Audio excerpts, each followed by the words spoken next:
E é isso que nós vamos falar para vocês.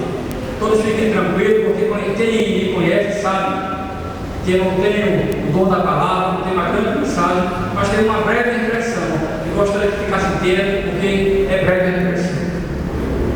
O justo é o guia para o seu companheiro, mas o caminho dos ímpios os faz errar. O livro de Provérbios mostra isso para nós.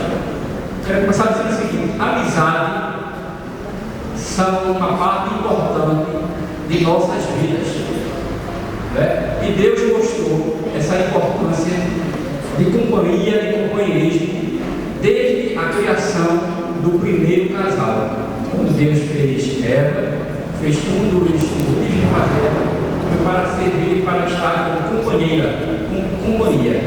Muito embora a companhia da Bíblia Sagrada não se trata apenas de cônjuge, de um casal, de um homem e mulher, mas sim daquelas pessoas que estão ao nosso lado para nos ajudar ou não. E por isso que isso é muito importante, porque nós, naturalmente, somos seres associados, ou seja, nós precisamos viver no meio de sociedade.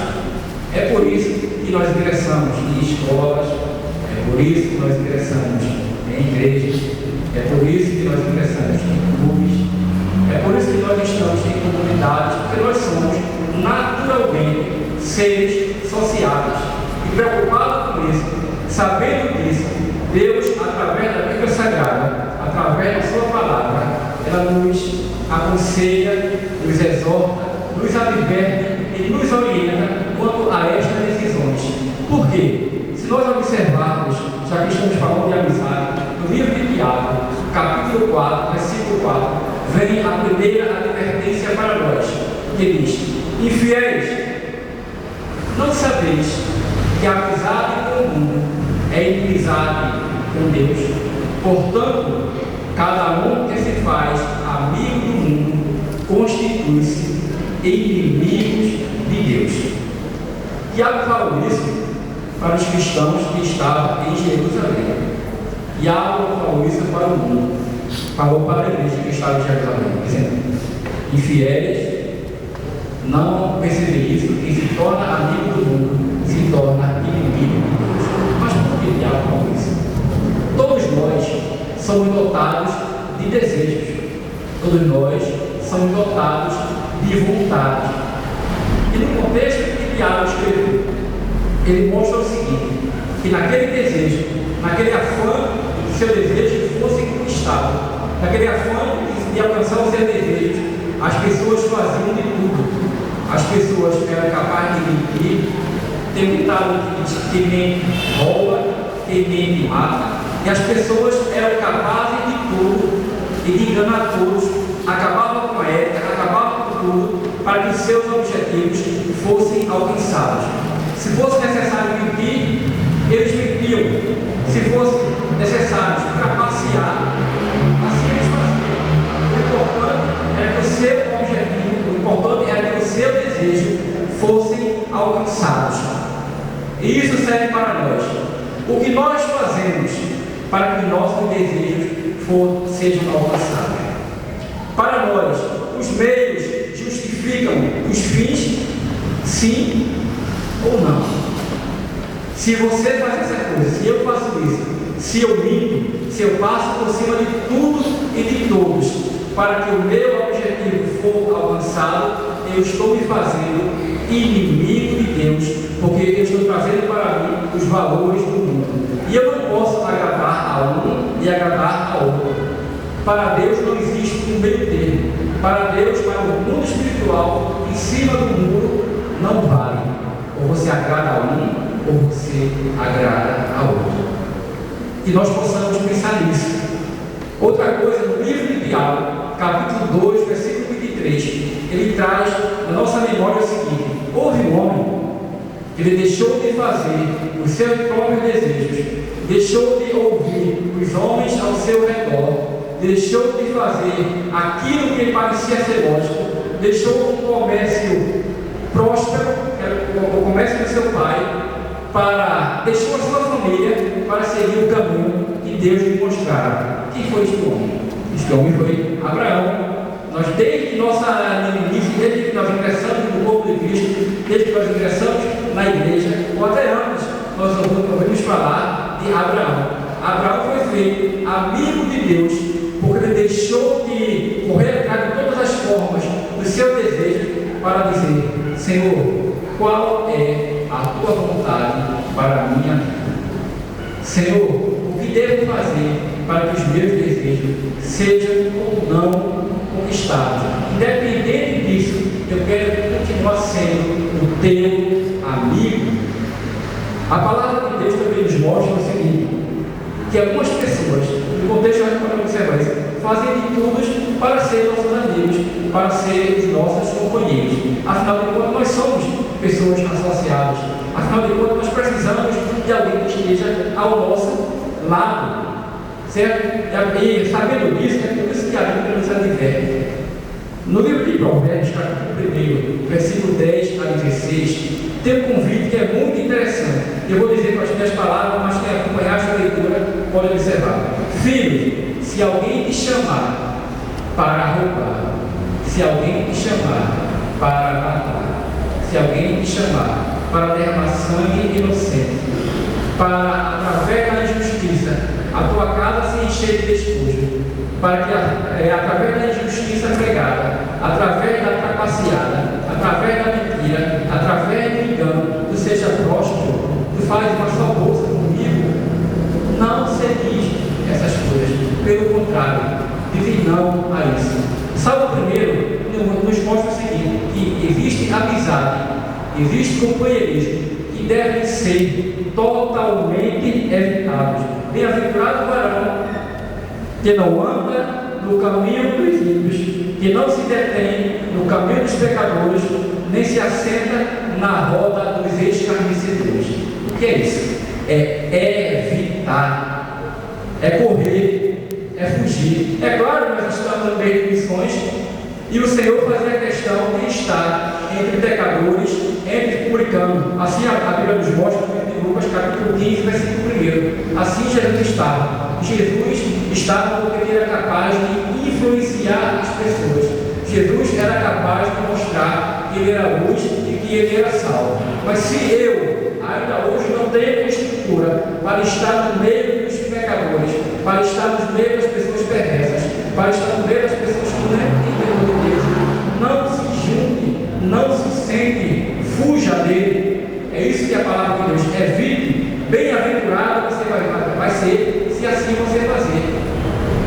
Foge da presença do homem mau, foge da presença do homem ímpio, foge da presença das pessoas que não têm valores, foge das pessoas que invertem as coisas, foge das pessoas que usam de a verdade para conquistar os seus bens. A Bíblia nos mostra lá no livro de Gênesis, esse eu não decorei, mas mostra no livro de Gênesis, que José, o filho de Jacó, fugiu da mulher de Potifar. Fugiu. Talvez, se ele ficasse, ele tivesse caído em pecado. Mas ele viu que não tinha condição de estar ali, ele preferiu ser alvo de justiça. Ele foi preso, mas ele fugiu. E é isso que a Bíblia nos mostra, que muitas das vezes nós precisamos fugir, nós precisamos cair fora, nós precisamos muitas das vezes ser uma espécie de Elias. Claro que aí é outra situação, mas se eu não consigo estar junto, é melhor que eu fuja, até que eu busque. Na escola dominical, na semana retrasada, nós víamos sobre jejum e oração. E ali foi feita uma pergunta: qual a última vez que você jejuou?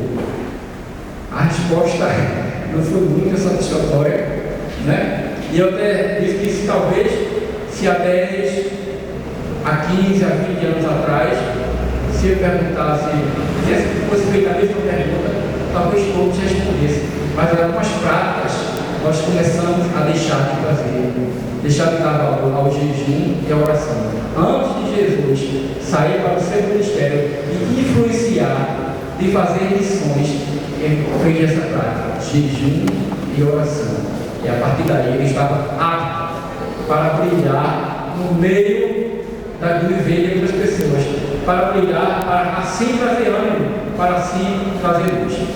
Outra coisa interessante que nós vemos, um dos perigos que a amizade, que o companheirismo traz à luz da Bíblia, uma das piores amizades, dos piores companheirismos que pode acontecer com o ser humano, é aquele que está ao seu lado e diz que tudo está bom, que tudo está certo, que as coisas são assim mesmo e que você deve continuar no seu caminho.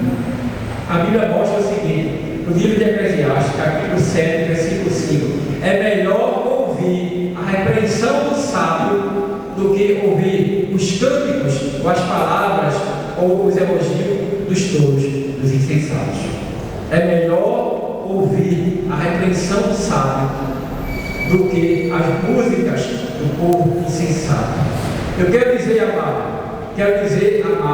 que a luz da palavra de Deus, quando você faz essa espécie de peneirão, realmente encontrar amigos e amigas, companheiros e companheiras, se torna difícil.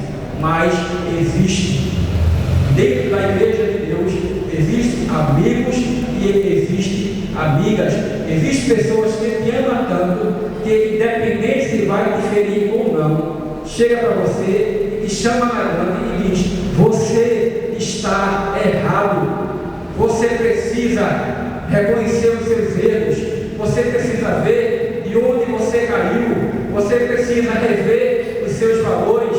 Ore, você está acabando com a sua vida. Ore, você está acabando com a vida dos seus familiares. Ore, você está acabando com a vida das pessoas que te amam. Perdesse a vergonha, perdesse o valor. Esses são os verdadeiros amigos. Ele te ama tanto que é capaz de repreender, independente se tu vai ficar magoado ou não. Fiel é a ferida dos teus amigos. É melhor do que passar mal com as pessoas todas. As pessoas que te amam se preocupam contigo. Muitas das vezes nós reclamamos dos nossos filhos porque nós o amamos. Deus nos repreende. Deus usa pessoas que estejam ao teu lado para dizer: reflita, pense, deixe de fazer isso. Você está fazendo a mesma coisa que Tiago disse que não deveria ter feito. Você tem um desejo e por conta do seu desejo você está passando por cima de tudo e de todos para que ele seja alcançado. Sabe quando é que você vai ser bem-aventurado? Nunca. Prosperidade e bênção muitas das vezes são coisas diferentes. O comércio de Tera, o pai de Abraão, era um comércio próspero, fazia idolatria. Todo mundo comprava, ele sustentava a sua casa, os seus filhos, ele era abastado para um comércio que era próspero, mas não tinha a bênção, não tinha a aprovação de Deus. Foi por isso que Abraão recebeu o chamado de Deus e fugiu. Quer ser próspero? Quer alcançar o teu objetivo ou não? Lembra que antes de todas as coisas, o teu e o meu objetivo é a vida eterna. Buscar primeiro o reino de Deus e a sua justiça, e as demais coisas vos serão acrescentadas. No livro de 1 Coríntios, capítulo 15, versículo 33, Paulo exorta a igreja de Coríntios pelo seguinte: fala sobre as más conversações, corrompem os bons costumes. As más conversações corrompem os bons costumes. Na ocasião, Paulo repreendia alguns dos irmãos que deixaram de crer em ressurreição. Começaram a afirmar dentro da igreja que ressurreição não existe. E se você observar a luz da Bíblia, ressurreição não existe. E se você for observar a luz da Bíblia, você começa a ver que um abismo puxa o outro. Se ressurreição não existe, então nós não precisamos descer as águas batismais. Porque quando nós descemos as águas batismais, nós dizemos o seguinte: nós morremos para Cristo e ressuscitamos. Nós morremos para o mundo, e ressuscitamos para Cristo. Nós dizemos que as coisas velhas do passado tudo se fez novo e cremos que um dia ressuscitaremos. É isso que a palavra de Deus diz. As más conversações corrompem